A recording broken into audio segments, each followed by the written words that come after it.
Hey ballers, so I'm screwing around with my new Sony Action Cam, and thought I would use this as an example or an opportunity to talk about how to measure a fin.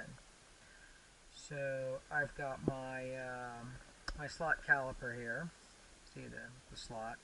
And by the way, the difference between the slot caliper and the previous versions have a indention right there.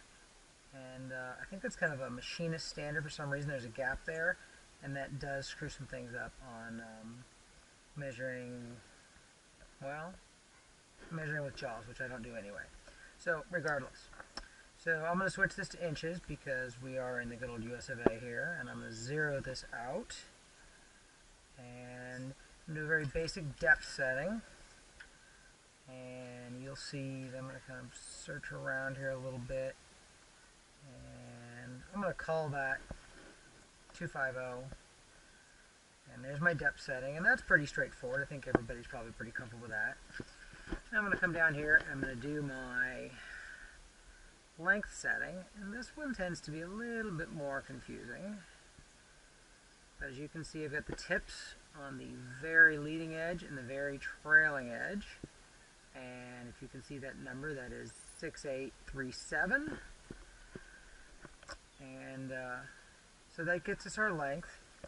And then with the slot caliper, which I'm a huge proponent of, they're no longer an advertiser with me because I think, like a lot of people, they figured out there's not a ton of money in water skiing, but it's a heck of a product.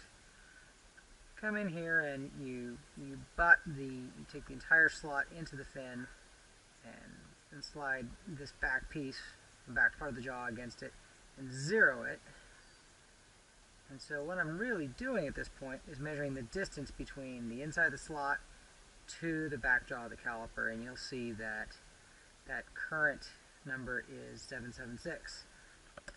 Now, if you want to do a traditional distance to tail, it's not going to work incredibly well with this caliper, so I'm going to wing it.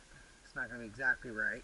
But I would butt this in here, and any map will make a point. He always stands his ski up to do this. Stands it up with the fin facing him, kind of like I'm doing, but standing up. And he squeezes with his thumb here to get the caliper flat to the ski, and then just brings this forward. And you'll see this number is significantly different than the dial slot caliper number, and that's the reality of the world we live in. There's multiple methods for getting these numbers, and I think it's more important that you be consistent. I mean, I wish we all did it the same way, but consistency is the key, and if you measure the same way every time and you're clear about the numbers you get from people, you'll be able to track your changes and your adjustments. Thank you.